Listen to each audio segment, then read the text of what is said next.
So welcome everyone. I'm Hannah. I'm the digital media librarian here at the Bangor Public Library. Thanks for joining us this afternoon for another great program that we're doing in partnership with SCORE. Today we're going to be talking about what you wish you knew before buying or selling a business. So I think it's going to be really interesting. I will pass it over to Donna from SCORE to share a little bit about what they do and then introduce today's panelists. Thank you, Hannah, and very much appreciate you co-sponsoring this workshop with us. My name is Donna Cassesi. I'm Vice Chair of the Northern Maine chapter of SCORE. In total, we have about 120 mentors in the state of Maine. We give free advice. The folks who are mentors have all been involved in business, and we will work with people who have an idea, and we'll work with people all the way to when they're ready to sell the business. And so if any of you on the call think that you can benefit from having a SCORE mentor, just type in score.org and you'll get that information from Hannah when she sends this out, and just ask for a mentor, and really would be happy to help any of you as you go along your entrepreneur journey, so to speak. I'm very excited today about a topic that is of great interest to folks, which is buying or selling a business. And both on the buying and the selling the business, it requires a lot of work. And I thought today would be fun from the standpoint is we've got three panelists who have either bought or sold a business. So they're talking from experience, and be sure to ask questions because I'm sure they're going to be very candid with you about their experience. And then we also, as I go around and introduce people, we also have one SCORE mentor who actually has a business of buying and selling businesses. So I think we've just got a super panel. And without further ado, I will introduce our first panelist, Janice. And Janice, if you could tell us a little bit about the business and about one of your tips that you wish you knew before you sold your business. Sure. Thank you, Donna. So my name is Janice, and I actually bought the business called Good Natured Brand. Some of you may have heard of it. We make eco-friendly household products, so cleaning products, laundry detergent, bug spray, carpet deodorizer, that kind of stuff. So I bought the business in January of 2020, so 3 months before the pandemic. And then I ended up selling the business in April of 2022. So I had the business for a little over almost 2.5 years. So the one tip I guess that I'll give right off the bat is after selling the business, I didn't realize sort of how lonely things would be, even especially because I'm not at the age where I would retire yet. So it's important to think about what you're going to do with your time after you sell a business. I didn't expect to feel a little bit lost, a little bit kind of depressed. So I was surprised to feel that way. And it shocked me to learn that a lot of people actually feel that way after they sell a business. It's pretty common. Even just knowing that that was possibly gonna happen would have been helpful. So, yeah. Janice, that's a great tip. As someone who is semi-retired, I kind of feel the same way, but very different from someone who's younger in their career. Fred, if you could give us some background about the businesses you bought and operated and one of your tips. Sure. Hi, everybody. My name is Fred Grant. I'm up in Holton, Maine in Aroostook County. I purchased a WHOU radio station back on Halloween Day, 2011, scariest day of my life. and since then have started WHOU.live, which is a streaming business that streams high school sports around the state. Opened a pizza place here in Holton, Market Pizza, back in 2021. And this past summer, purchased the Temple Theater here in Holton. Haven't sold anything yet. So my advice is on the buying side of things. And it comes from the purchasing side of the process. So sometimes what will happen for somebody in the market to buy, the business selling will put in there in their valuation, goodwill, that you're buying the reputation of the business and the clientele that they already have. Those things that are often difficult to identify the value of on paper. And it's often the seller's opinion that their goodwill is good. But as a buyer, it's really important to assess how valuable that goodwill actually is. And if you're new to the business or the category of business that you're buying, it's really good to get some assistance and to talk to people about the goodwill and how much value there actually is there. That's a great location for negotiation in reducing your overall costs in buying a business. So just can keep in mind that while you're buying a business, it may have a lot of a good presence in your region or in what you do, but it may not. And so that's a real financial piece to keep in mind. Boy, great advice, Fred. And that's really kind of just part of the list of due diligence. And that's an important one too, to make sure you don't overpay, for that goodwill, certainly. Next, I'd like to introduce Adam. Adam, if you can give us some background and one of your tips. Sure. My name's Adam Boucher. My daughter and I started Roscoe's Bed and Bark, which was a dog daycare, or is a dog daycare facility in the Portland area, right near the airport. We bootstrapped this starting in 2016 and grew the business over an 8-year period.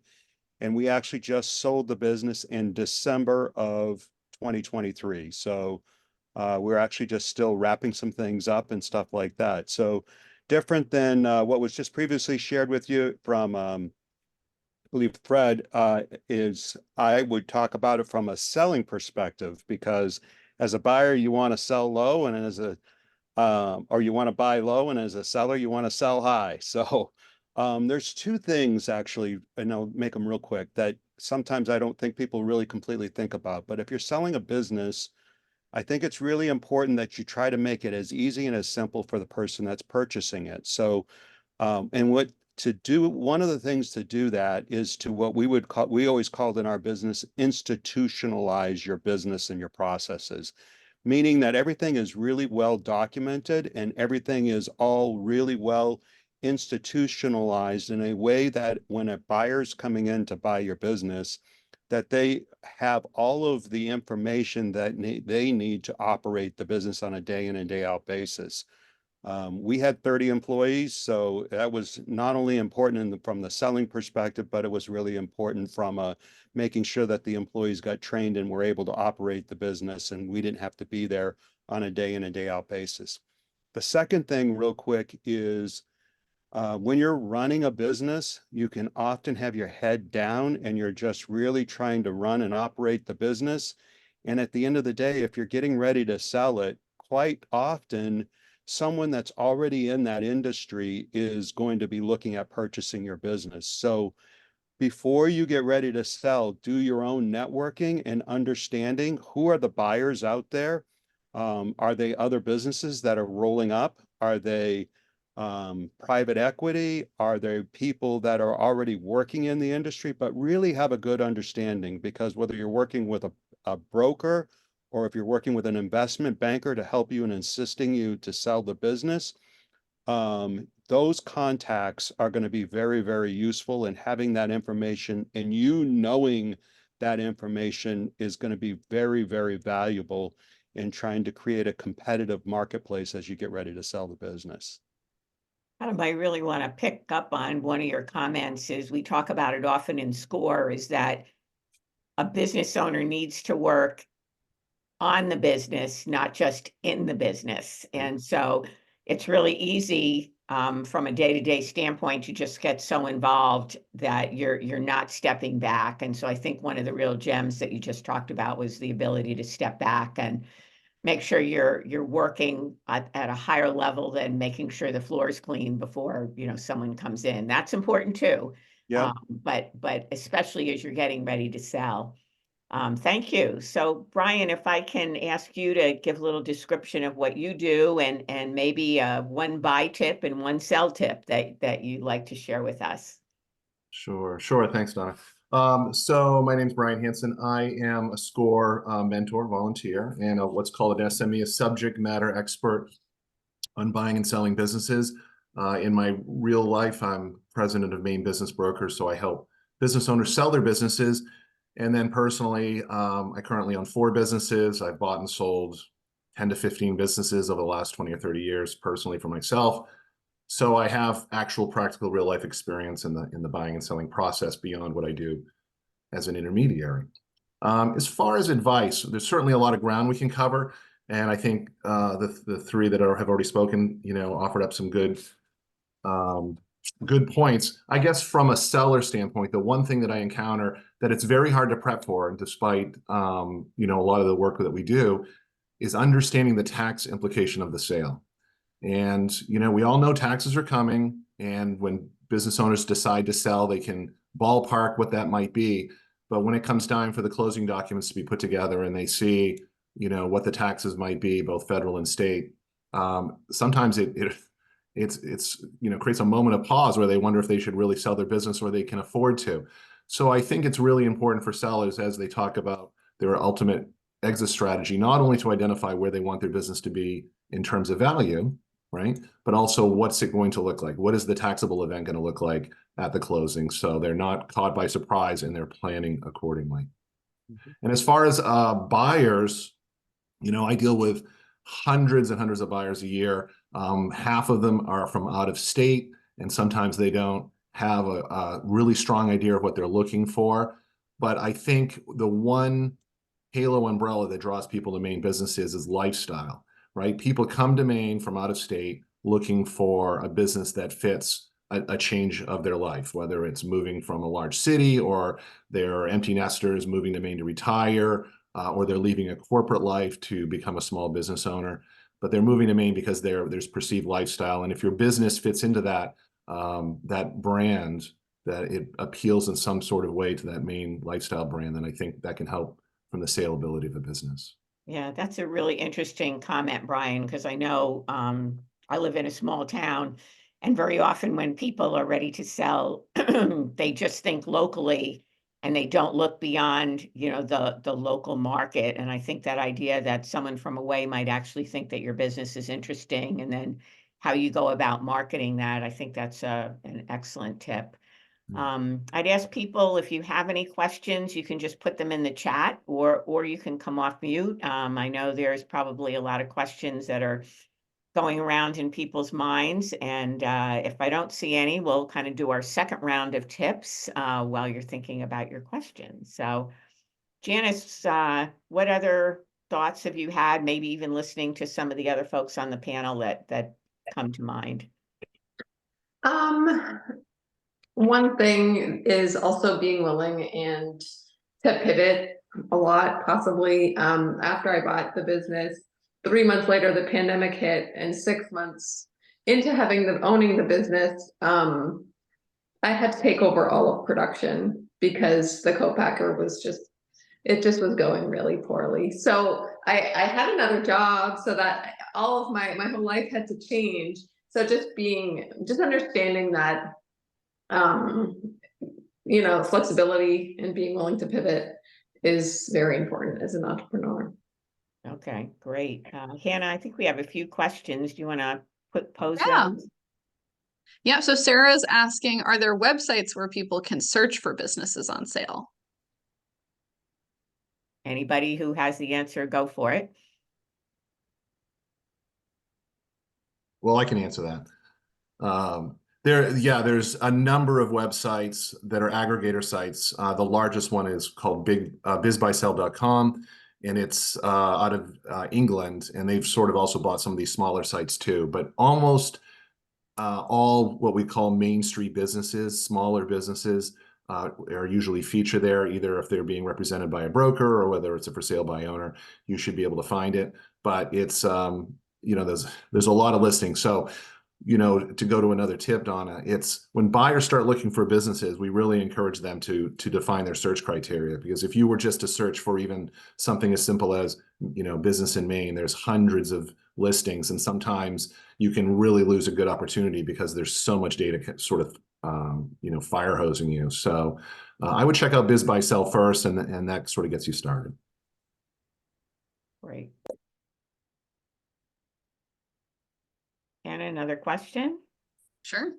Yeah, I didn't know if anyone had anything to add to that. Another question specifically for Brian, if you're doing an asset sale, do the same tax implications apply? Well, there's different tax implications. So as sellers, it's usually beneficial to structure the deal as a stock sale, and then you get taxed at the lowest tax rate, which is long-term capital gains.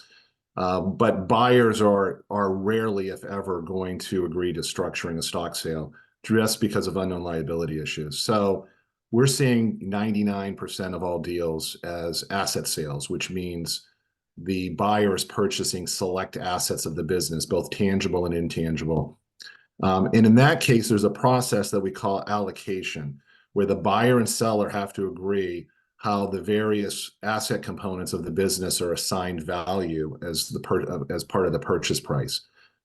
And that process also means that there's a bit of an adversarial component here, because the seller wants to push all of the allocation into categories that are tax advantageous to them, and the buyer wants to push all of the allocation into classifications that are advantageous to them. So as Fred mentioned, buyers don't want to buy goodwill because it has to be amortized over 22 years, where if you buy a hard physical asset, you can depreciate it very quickly. So it provides you a better, what we call a depreciation tax shield. So it's going to be part of the process. There's really 3 negotiations in a sale. There's the price and terms, and then there's a negotiation around allocation, and then there's typically a negotiation around the elements of the purchase and sale, like what we call representations and warranties. Hopefully that's not too much. Lords wants to know, is it necessary to have a business evaluation by a professional prior to selling? Now let's Anyone have thoughts on that? Janice, I know you sold your business. Did you have a professional valuation?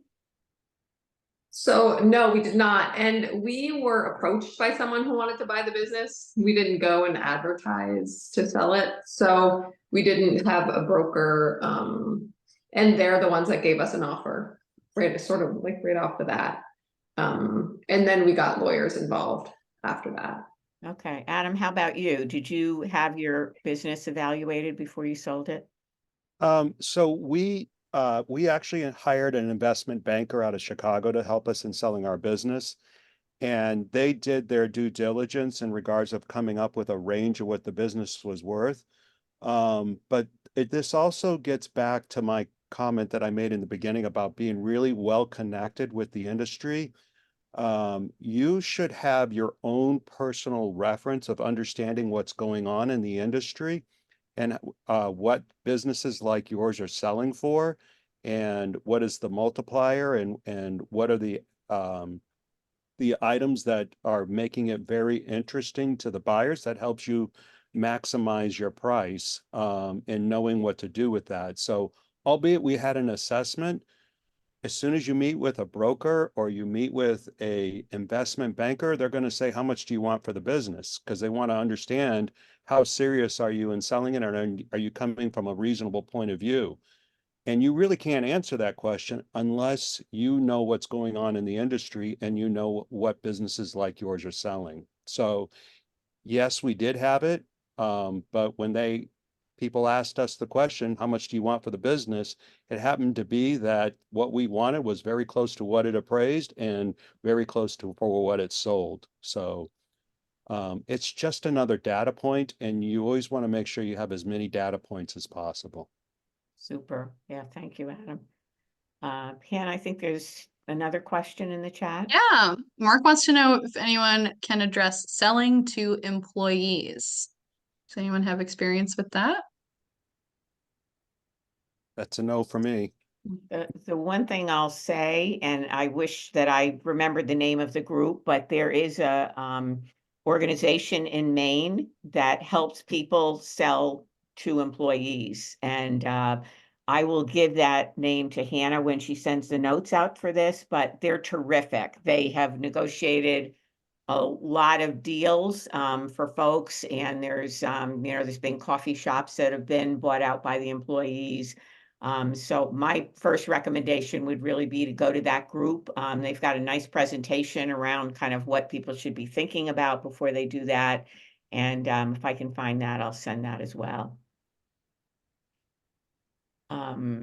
Fred, what other thoughts are in your head now that we've gone around the first time? What haven't you mentioned that you think would be helpful?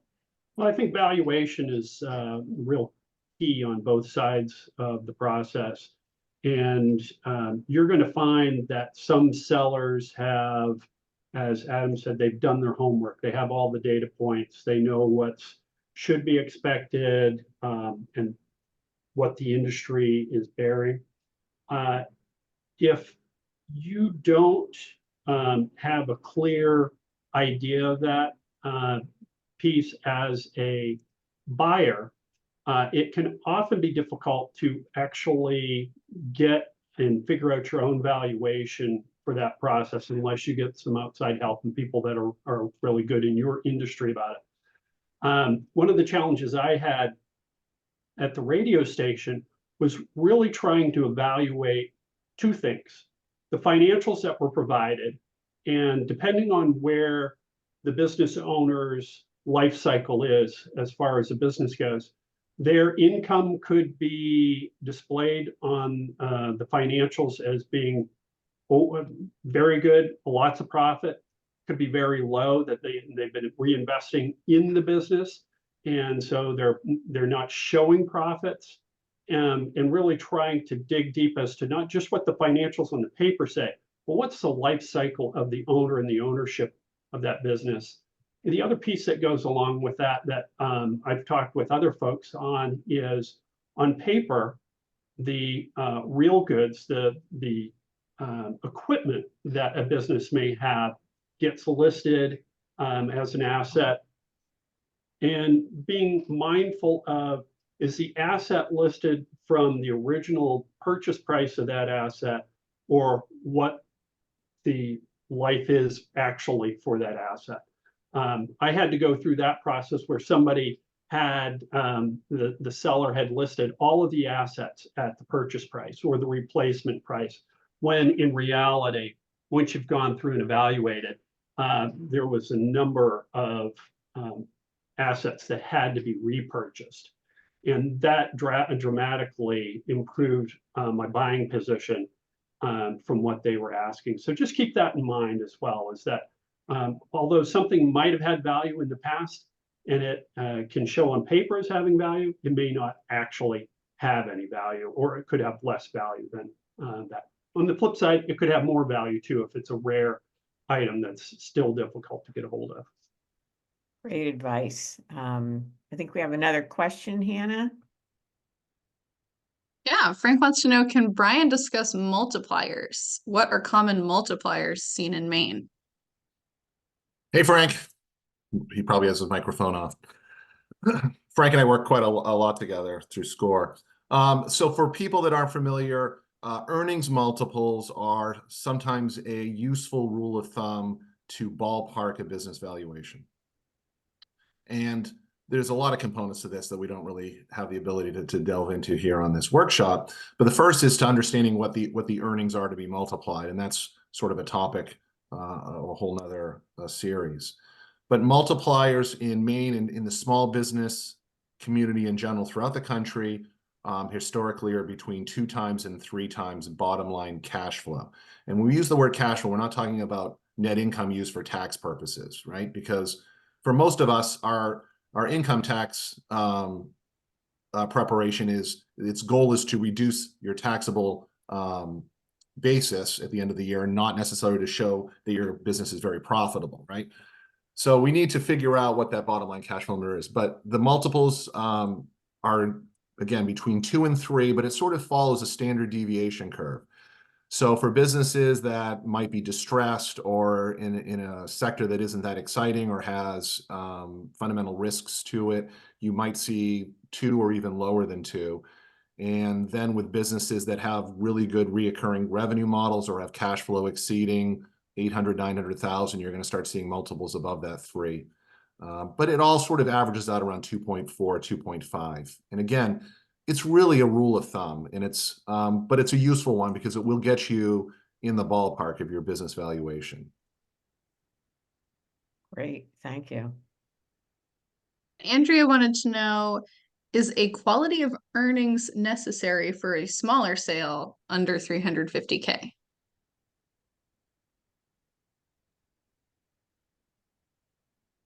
Yes, I will jump into that. Andrea, can you clarify, you're talking about a quality of earnings assessment or just the nature of the earnings themselves? Assessment.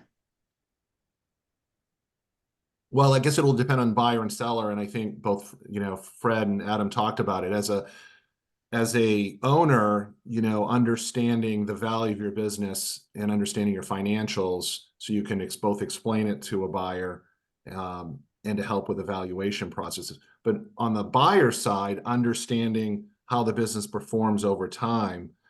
So oftentimes buyers will use an average of 2 to 3 years of earnings rather than a single year or the past year. Now, one of the difficulties that we've had over the last 4, of course, is that COVID really distorted normal market conditions. Half of 2020 we were closed, and then businesses started recovering from that. But in some ways, in a change, they changed their business models, or they ran into labor issues and they had to pivot, or they got a lot of federal funding, which is sort of tied into the financials, but have to be pulled out. I think John just threw up another question.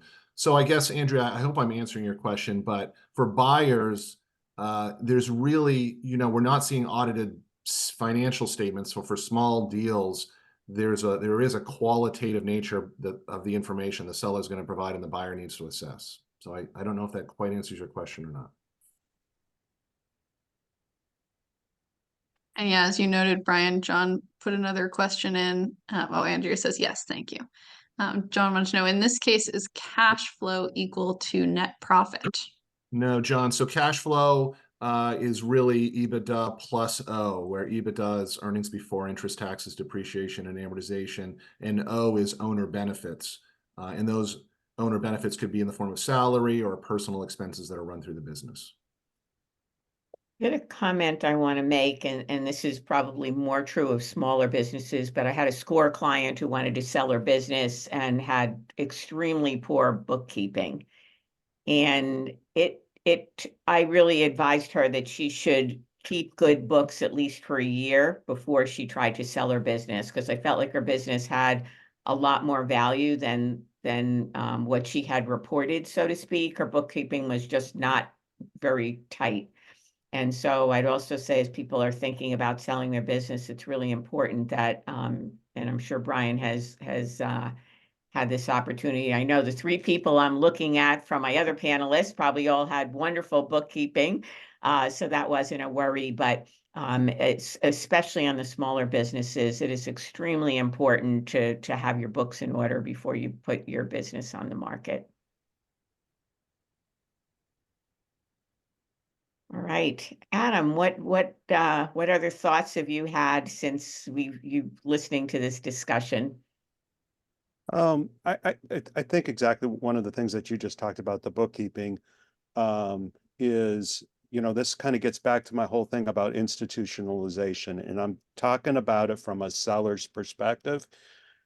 The more you can make it easier for buyers to be able to run your business on a go-forward basis, the greater value that creates for your business. And, as a seller, you want to try to get as much for your business as you possibly can. So having very clean books that are, and when I mean clean is that they are gone through with a bookkeeper or an accountant, and they're very clean and everything is just well reported and all of those types of things makes it much easier to sell. Having the institutionalization where people really do see that things are well documented, processes are well documented, again, makes it easier to sell. And the easier you make it for your potential buyers, the greater the opportunity for you to be able to market it to more people, and the greater the opportunity for the acquisition to happen and be smooth, and specifically smooth for your employees and smooth for the clients that that business serves. Yeah, I think those written, I would call them written procedures, that there is a lot of documentation, because you want the new owner to have that confidence that it's not all dependent on one employee who has everything in their head. And if they walk off as a result of the sale, you're really left with a really struggling business. That's a good one. And I'll take it back to you. Looks like there's a few questions in the chat. Yeah, Charlie has some questions around financing the purchase of a business. How common are seller financing deals? What about combinations of seller financing, SBA-backed loans, and cash, or other creative financing for buying businesses? Yeah, so any of our panelists jump in if you've got some thoughts.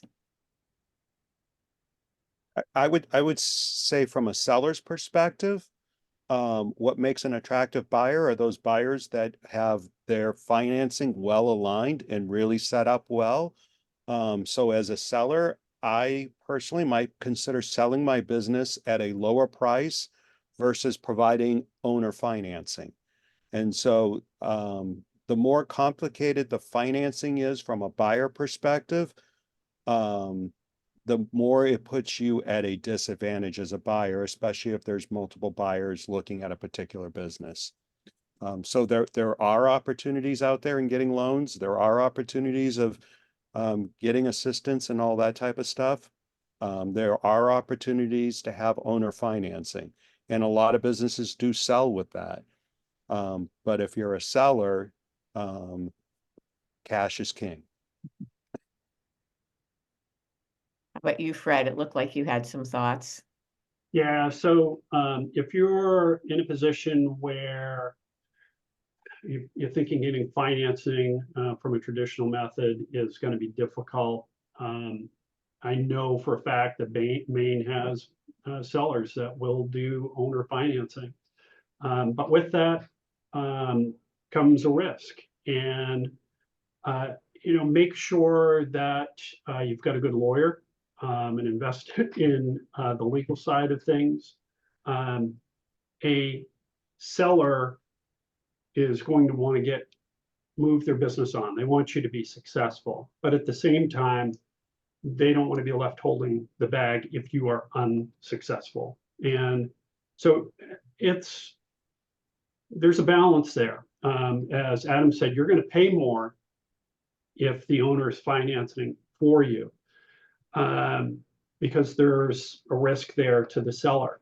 The seller may get the business back if you fail and you don't get your money back that you've invested along the way.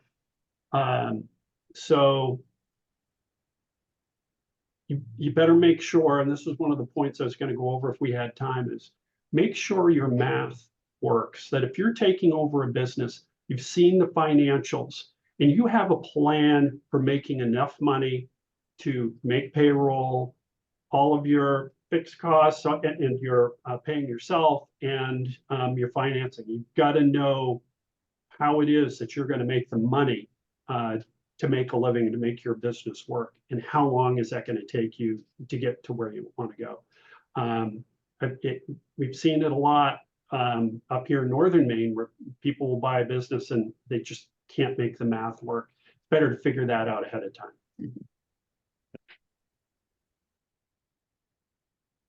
Right. David had a comment addressing Janice's first comment that she shared, that he has some similar thoughts for after selling. David, do you want to unmute yourself and clarify a little bit what you want to say? Yes. Janice had brought up, what do you do after you've sold your business with your time? And I had a client. I'm a life coach as well as many other things, and I had a client who was he was a CEO of a sizable company, and he'd been CEO for 35 years, and he was a workaholic. and he was retiring, and he kept postponing his retirement. And the board was getting kind of annoyed by this, and so I worked with him as a life coach. And what is life after being CEO going to look like? And he was okay with the financial side, pensions, and what's the professional things that you can continue doing in retirement? What are the boards you could be on where you can continue doing things you're passionate about? What do your relationships look like? It's been industry related. So what kind of new things do you need to be starting and hanging out with people? And it turned out that the kind of spiritual wellness side was important. So he ended up coming up with a whole list of things that he was going to do, that he was interested in, that he had never had time to do, including ecotourism. And he would take people out in the wilderness and show them stuff. So I think, particularly if you've been a business owner for a long time, we know that business owners, it's 24/7 very often. So it's easier to let go emotionally of your business if you know what you're going to do and are looking forward to life after the business. That's it. Thanks for sharing that perspective, David. I agree, David. It was tricky because when you're in the middle of selling a business, you're so busy, like 60, 80 hours a week. I don't know. I have 2 young kids, so I thought I would just hang out with the kids for the summer and then figure it out in September. But September came and went, and I was like, what am I going to do? I don't want to go back to my old field. So it was a weird time. It was really strange. And I reached out to a few organizations, and no one really had anything to offer when it came to a support group or some other people who are going through something similar. So I think it would be kind of interesting for someone to come up with an idea with that to help people in that situation.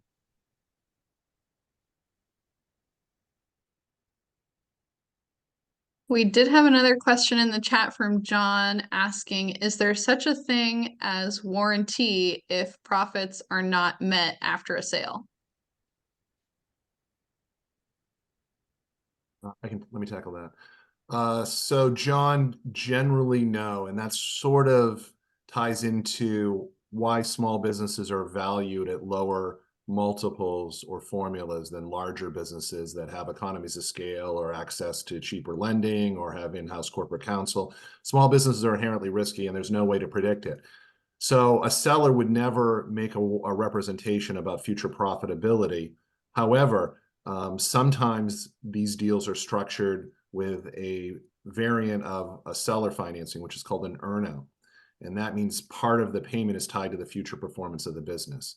And that's not really uncommon to see. It's used often with businesses that have cash flow that varies quite a bit, there's no way to really assess how the founder owner leaving will impact the business, or there's some uncertainty in the economy. There can be a lot of reasons why it's hard to predict future performance. And so a buyer says, let's make part of this deal structured and indexed to something, whether it's gross sales or net or gross margin or something similar. So it's sort of an implied warranty. It basically says, we're going to share the risk. And if the business underperforms, because me as the owner leaving is going to have an impact, maybe a key client leaves as well, you're going to pay a little less for this business. But hey, if you grow this business, because I built a great foundation here, and it grows and you exceed expectations, then the buyer actually pays a little bit more for the business. So it's a shared risk situation. Does that answer your question, John? Yeah, it certainly does. Can I ask a question verbally instead of by type? Sure. I was very interested in your discussion on the sale of a business that was between 2 and 3 times cash flow. Mm-hmm. Now, I have a hard time appreciating that, because if I buy a stock, the norm is about 15 times earnings. So why are sales, whether in Maine or other places, between 2 and 3 times earnings? Well, generally, I mean, the broad answer is that that's the difference between a passive and active investment. I can buy stocks and I do own stocks, and I don't wake up every morning worrying if the employee showed up. Right? And that's the whole nature. And these are large public companies that, have to follow, generally accepted accounting principles and have middle management, and they are being audited and looked at by a variety of professionals and analysts. They have all of these rules to follow. A small business has none of that. And when I say a small business, generally under 5 million in revenue. And as the other business owners, here can attest to, it's a 24/7 job. It's, some of us were lucky to survive COVID, and partly because we got government money to help us through that. But, we don't have favorable borrowing costs, and we don't have a lawyer, that we don't have in-house corporate counsel, and I'm not able in some of my businesses to offer really great benefit packages. I'm either too small or my employees are under 26 years old, so they all are under their parents' insurance. So for all of these reasons, the nature of these businesses and the risk, so it's sort of a proxy for beta, if you're familiar with that term, John, in stocks. Yeah. So if I were to plant this in the back of my mind, I would say that a business in Maine, if it's worth 3 times cash flow, that I can expect to make $33,000 a year in profits. Is that a reasonable assumption? You lost me on the math. Okay, well, you said you can purchase a business for 3 times cash flow. Yes. And if the cash flow is $100,000, Yes. what that means to me is that I can pay it off in 3 years. If you didn't want to take income, that is absolutely correct. However, as a general rule of thumb, and I want to caution everybody that when I talk in generalities, I have to. I think that's an important point. That's very interesting without income. Okay. But John, the flip side of it is, and sellers say, wait a minute, I can run this for 3 more years and close it, and I'm pretty much at the same place. Sure, yes, absolutely. 100% true. It's a hamster wheel, and you're on it, and when you get off it, it's just, it all depends on when you want to get off it. That's a good definition. Thank you. That's exactly right. Right. Janice, you look like you had something you wanted to comment about the owner kind of getting income after they sell the business. Did you have a comment on that? Yeah, related to the earnout. It's just a caution. If you do some sort of earnout deal, bonus structure or whatever, just keep in mind that you're tied to these people in this business for however many years that the bonus structure is, the length of the bonus structure. So if it doesn't go well, you're still tied to them. So it can be emotionally draining and just preventing you from sort of moving forward. So it's just something to keep in mind. Yeah, that's a good caution. Yeah. The other thing I wanted to comment on, kind of another client story, but it's getting back to the bookkeeping. And so I had a client who desperately wanted to buy a sandwich shop, loved the sandwich shop, always ate at the sandwich shop, wanted to be the owner. And the current owner kept terrible books and just told this guy, hey, this is what I want for the business. I really earn a lot more than my tax documents say, but, I think that's pretty common.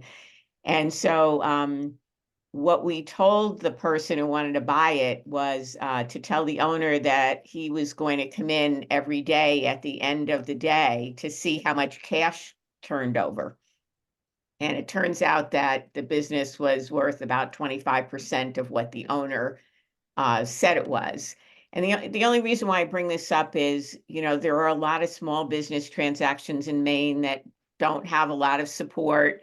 But there are ways that if you do your diligence, which, Fred and Adam and Janice have all talked to us about, that there are some low-key ways, right, to kind of figure out, am I getting the right story or not? So just remember that, getting out there, looking at competitors, checking on numbers, that is really just so important. And I can't emphasize it enough, because we don't want you to spend your hard-earned money for less than what you thought it was going to be valued.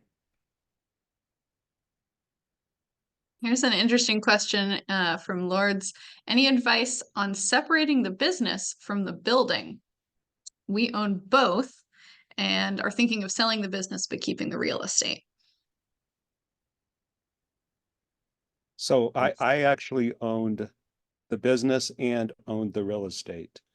And And when we sold the business, we actually sold the building to a commercial and real estate landlord, just simply because we didn't want to rent it out. But we had the opportunity, if we wanted to keep the building and lease it back. And we did lease it back to the buyer of the business for a short period of time until we actually sold the building. But we sold those as two separate entities. They were separate entities on the books, two separate LLCs, and the business itself actually paid rent to the building real estate LLC. So we sold them separately. If that answers the question or the concerns in regards to that question.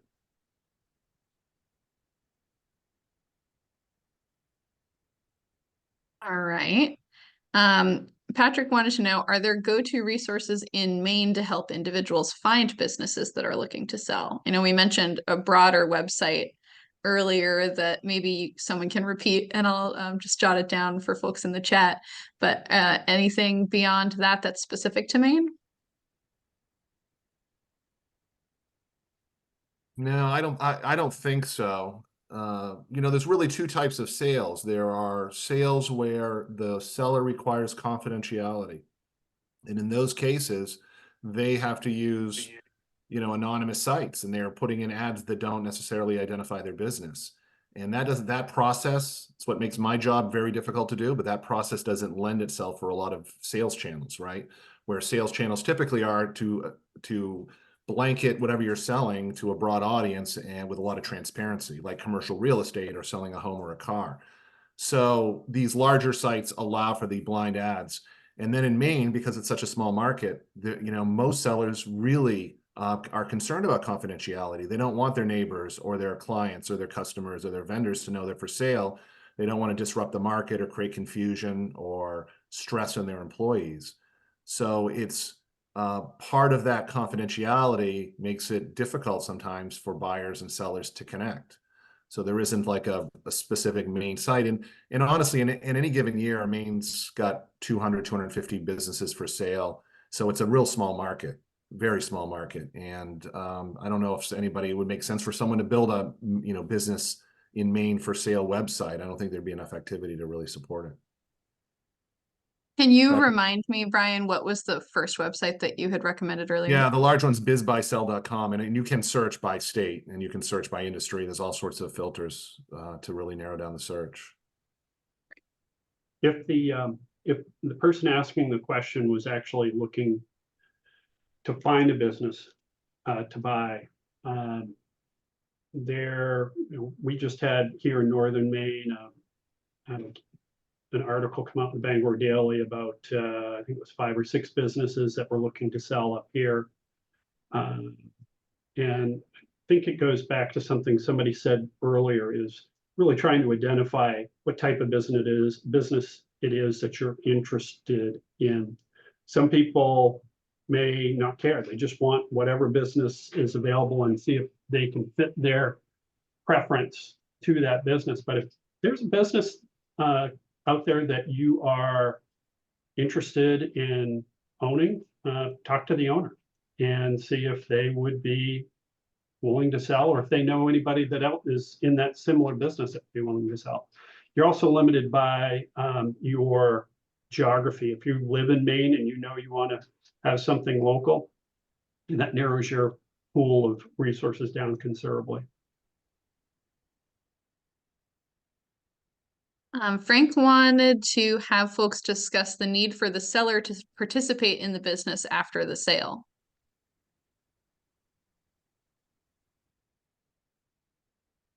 So for me, when I bought the radio station, I had no business being in radio.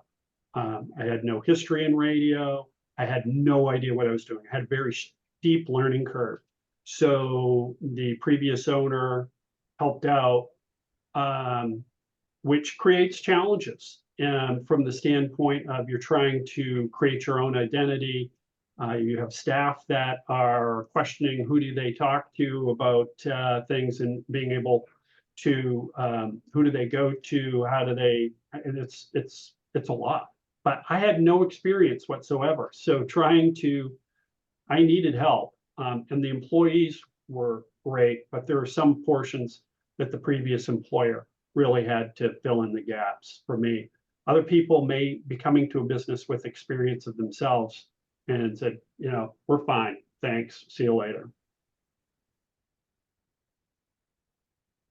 When I bought the business, the lady who owned it before me, who still wanted to be a partner in the business, a small partner, she helped me with any questions. But then when I sold the business, I was hired as well as the staff, and they paid for everything for about 3 months after we sold the business so that we can continue with production while they were looking for someone to take over.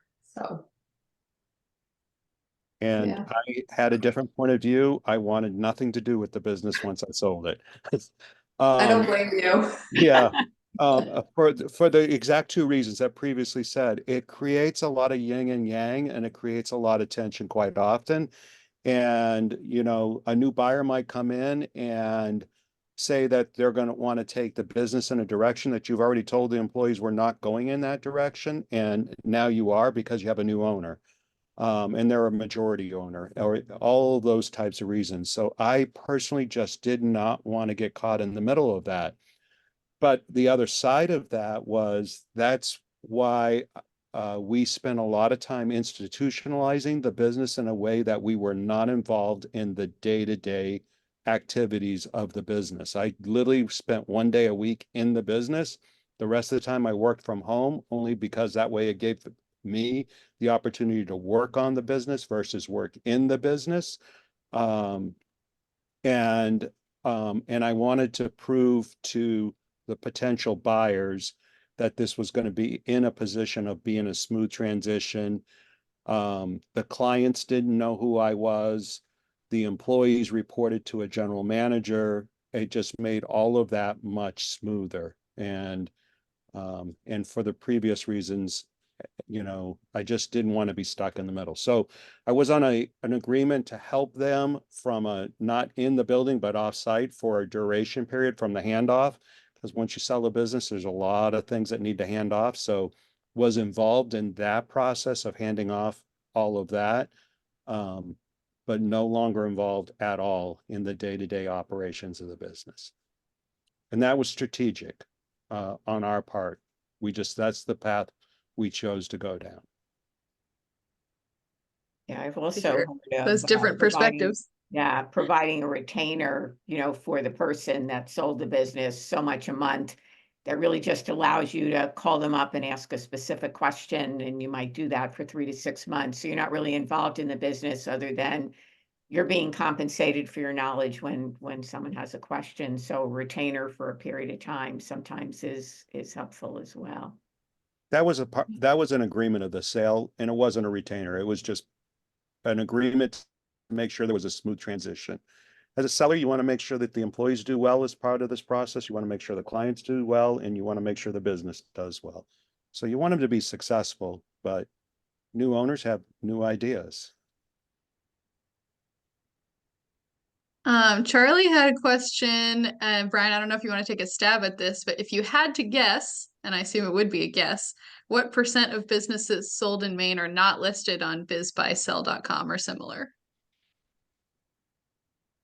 Maybe 25 to 50%, but that bundle, that percentage, Charlie, is sort of what we call, closely transacted deals. So either to management or employees, like an ESOP, or in a competitor or someone synergistically in the industry that sort of already been decided. In other words, they would never go to market. So there was never an opportunity for a third party to come in and buy. And then that also includes businesses that don't go to market because there's already a list of active buyers. If they use an intermediary, if the intermediary already has like a group of buyers that are looking specific for that type of business. Yeah, so that's probably 25 to 50%. So those would never really be there's no real shot at it unless you were out canvassing and approaching businesses like Fred mentioned, and just sort of reach out to the industry and say, hey, if you've ever thought about selling, I'm sort of in the market. Is that a conversation we should have? And then you never know if lightning can strike and they say, you know what, sure, let's talk. And that's a viable strategy. Does that answer your question? And there's a couple, looks like related questions as we round out the hour. We'll wrap up in a couple more minutes, but if anyone has thoughts on these, Andrea asks, what if the business has very low or no earnings? Can you sell off just the assets for the book value? How would you structure that? Could you also include intangible assets? And David comments, thinking about the businesses in Holton who closed their doors, how do you price a business that is losing money? Well, let me tell Andrea. Absolutely. Some businesses don't have that much for earnings. They may just be break even. In that case, maybe a negotiated deal, excuse me, will just be for the book value of assets, or even less than that. Hold on. Apologize. And then that would include intangible assets if there's a website or customer list or software, something that's not a physical asset. The trade name, someone may want to buy just the trade name. I mean, this is done even at a higher level, Andreas. A company like Twinkies, that brand sold. Not necessarily the factory, but there's companies that buy up old brands and reintroduce them to market. Sorry, guys, I'm having a coughing spell here. Grab a drink of water, Brian. Does anybody have thoughts about how do you price a business that's losing money? David's question. Yeah, so being in Holton, we've had a string of businesses close. So that were not making money. Really, that comes down to why weren't they making money? So if the owner or the business itself was purposefully showing zero income, but they still had cash flow. So profit's kind of a misnomer in the buying and selling.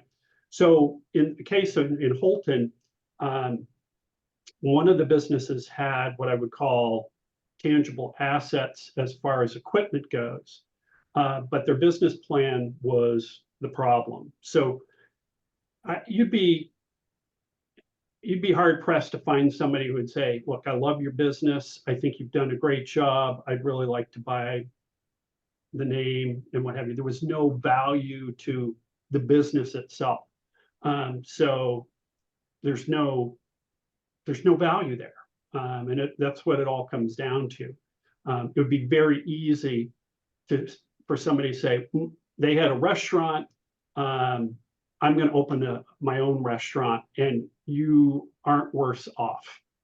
There's no value in going into a failing business if it's truly a failing in business. So other than buying the assets, which we did when we opened the restaurant, the pizza place, there was a previous restaurant there, and we did buy some of the ovens and equipment, but that's it. Okay. Well, we're about at time. Just want to thank all of our speakers again for coming and sharing your expertise, and all our attendees for joining and having such great questions. We'll be sending out this recording to everybody on the registration list. And if you have any questions, you can always get in touch with me here at the library or with Donna at SCORE, and we can try to get you some more information. So thanks for joining us today. Yeah, that's great. And again, score.org, if you're interested in getting a mentor, just sign up. We'd love to have you.